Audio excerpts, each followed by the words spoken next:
Can you look at the person beside you? If you're seated beside a woman, can you tell that woman, you look blooming today?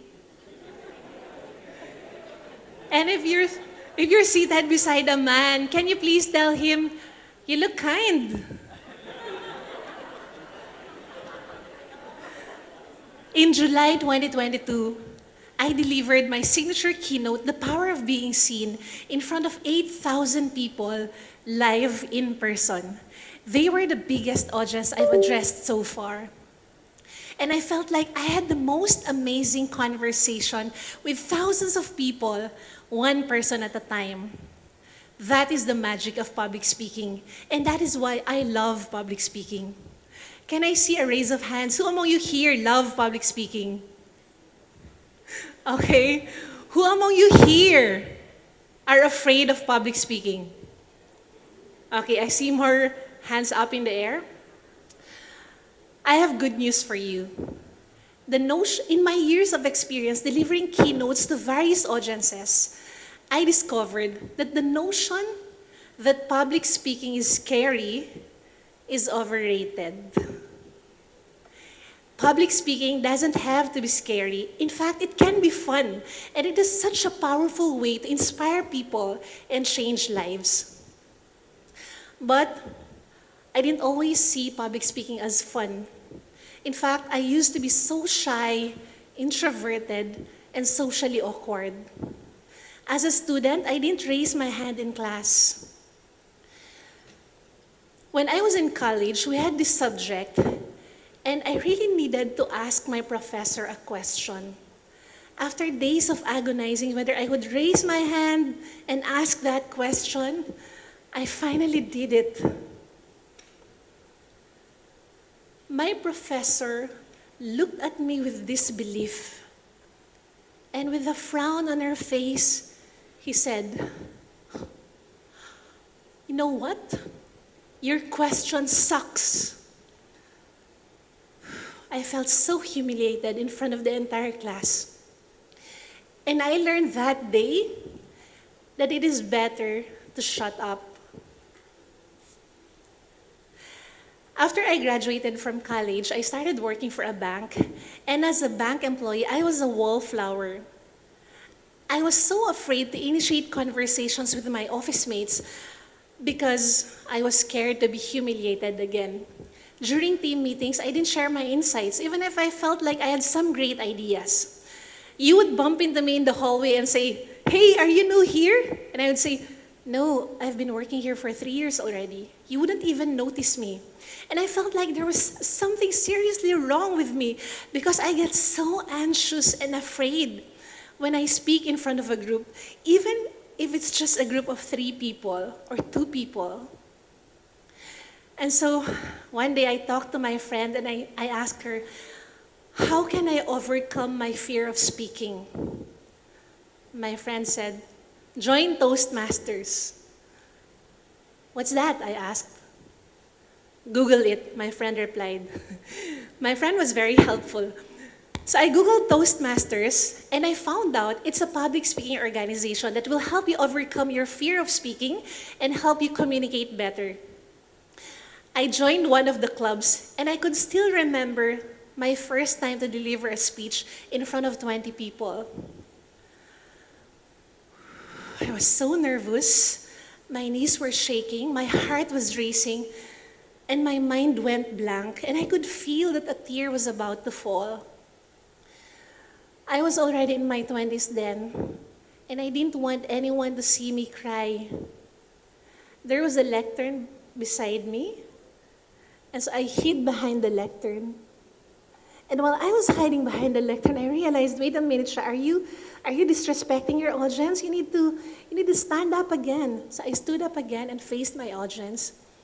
And at that point, my tears betrayed me. I was crying in front of 20 people. And I was trying so hard to recall my speech, whatever I memorized from my speech, but I couldn't remember a single word. I couldn't even remember the title of my speech. I looked at the audience, and I saw that there were 3 of them who were crying with me. And that's when I realized how supportive an environment Toastmasters was. And then the audience members told me, it's okay, Sha. Take your time, take your time. And so I took my time to cry. When there were no more tears left, I went back to my seat, and that was my first speech. No words, just tears. But even if I did not utter a single word that day, I learned that day that it is safe to speak up. And so I kept on attending the meetings, I kept on delivering speeches, and I was being evaluated. Later on, I wrote a couple of books, and I was invited by companies and organizations to motivate their employees through my speaking engagements. The more I spoke in front of other people, the more I realized that public speaking doesn't have to be scary. And then I got curious. If public speaking doesn't have to be scary and that it can be fun, why is it that a lot of people are afraid of public speaking? Various surveys say that 75% of people have fear of public speaking. And so that really piqued my curiosity. Why? Why are we so afraid of public speaking? And then I discovered the answer to my question.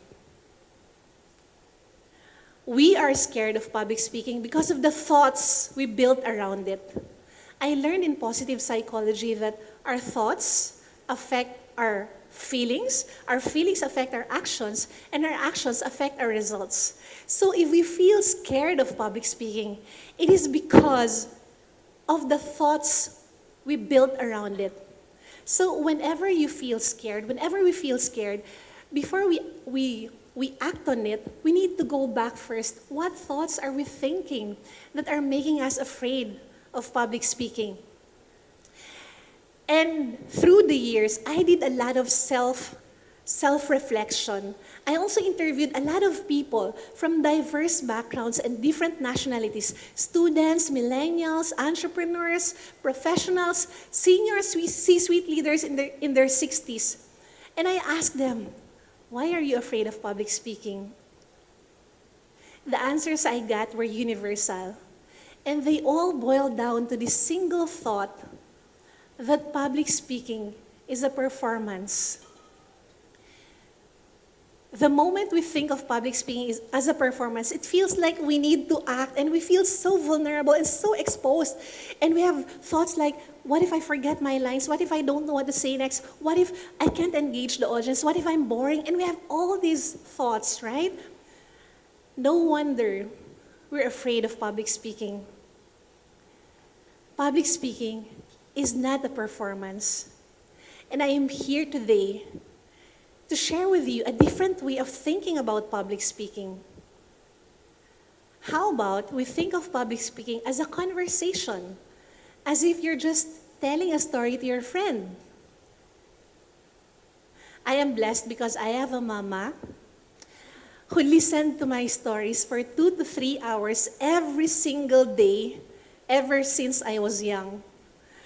So my mama listened to my stories ever since I learned how to talk, all the way until I graduated from high school. And it's the same with you. You've been having conversations with your families, friends, mentors, schoolmates. You've had practice when it comes to public speaking. You've had lots of practice because you know how to converse. Public speaking is a conversation between the speaker and the audience. And maybe you're telling me, Sha, how can you tell that it's a conversation when you're the only one talking and we're listening, right? So think of it this way. In a conversation, both parties take turns to speak and listen. So when it's your turn to speak in public, imagine that it's your turn to speak in a conversation, right? Let us explore the similarities between public speaking and conversation. And I'd like to share 3 similarities. In conversations, you need to take into consideration who you're talking to and what is the purpose of your conversation. I have a brother who recently got married. He and his wife have a happy marriage. But I can't stand how my brother would baby talk his wife during our dinner conversations. And I bet the way my brother would talk to his wife is different from the way he would talk to his clients. It's the same with public speaking. Who is your audience? What message do they need to hear? The way you would talk to millennials is different from the way you would talk to baby boomers. The way you would talk to students is different from the way you would talk to C-suite leaders. The second similarity is that in a conversation, you need to connect with your audience. So imagine with the person you're talking with. So imagine you had this catch up with your friend because you planned to swap stories. And then your friend arrived and she looked so messed up and disoriented because she just came from traffic. Now you don't just say, hey, I have a story to tell, listen to this, right? You need to connect with your friend first and ask her, are you okay? Do you need water? Okay, take your time. It's the same with public speaking. What is the state of your audience? Are they tired? Do you need to speak slower or faster? Do you need to tone down or calm down your voice to calm them down? I remember when I gave a keynote in a convention in Paris, France. I was the closing keynote speaker. And by lunchtime, everyone was so tired because there were 2 languages being used in the convention. And so I realized, okay, so what is the state of the audience the moment I walk on stage? They would be tired already. And so I decided maybe I should up their energy. And so by lunchtime, I tweaked my 50% of my talk and I incorporated one of my music videos, Permission to Dance by BTS, and I invited everyone to dance on stage. So this is one of my music videos that I shared with them and I invited people to dance with me and they danced as well. And that was the perfect way to end day 1 of the convention and transition to the gala night. My video didn't play. You didn't see my beautiful music video. That's okay. And the third similarity is that if we want to get better and better at conversations and public speaking, it takes practice. So we need to practice. And maybe you're saying, okay, Sha, now that I got this idea that I can see public speaking as a conversation, I can get excited. But what if I still get nervous? What will I do? It is okay to get nervous, and it is normal to get nervous. Which leads me to my final story for this talk. In May 2018, I flew to Singapore to attend a global convention for speakers. And although I've been speaking to diverse groups of Filipino audiences in the Philippines and abroad, I realized that, wow, this is a new audience. And I was so nervous. And I told myself, okay, Sha, we'll be in our listening and learning mode for this convention. We won't talk.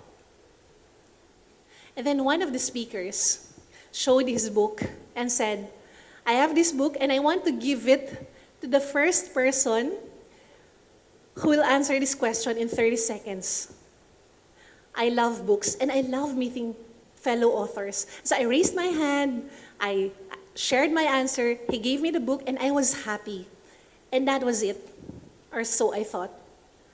I was so surprised because during the break, about 10 speakers came up to me and handed me their calling cards and said, Sha, are you on LinkedIn? Do you have a calling card? Can we exchange calling cards? And then later that year, or a year later, I was invited to speak at conferences in Singapore, India, Malaysia, and the Maldives. The 30-second speech that I delivered launched my career as a global speaker. And not only that, when I decided to put up 2 free online summits, the HR Summit Global and the World Gratitude Summit, I invited these speakers to speak at my summits, and they said yes as their way of giving back. And together, we were able to serve 25,000 participants from 15 nationalities during the height of the pandemic. And this would never have happened if I didn't dare to speak up, even if I was still nervous. Is fear of public speaking preventing you from speaking up? What are you missing out on because you're not speaking up? And what are others missing out because you're not sharing your insights? Public speaking doesn't have to be scary. It is a conversation. It's like talking to a friend, telling stories to a friend. Whenever I get so nervous and pressured to give a talk in front of a group, I remember what public speaking is and why I'm doing it. And I recall my favorite conversations, especially with my mama, and how those conversations made me feel safe, seen, and appreciated. I am here standing on this prestigious TEDx stage because I also want you to feel safe, seen, and appreciated through my talk. Public speaking doesn't have to be scary. It can be fun. As a student, raise your hand during recitation. As an employee, share your insights during team meetings. As a leader, speak up and lift others up. If you need more practice in public speaking, engage in more conversations. You got this. This is Nacino, and I wish you fearless possibilities.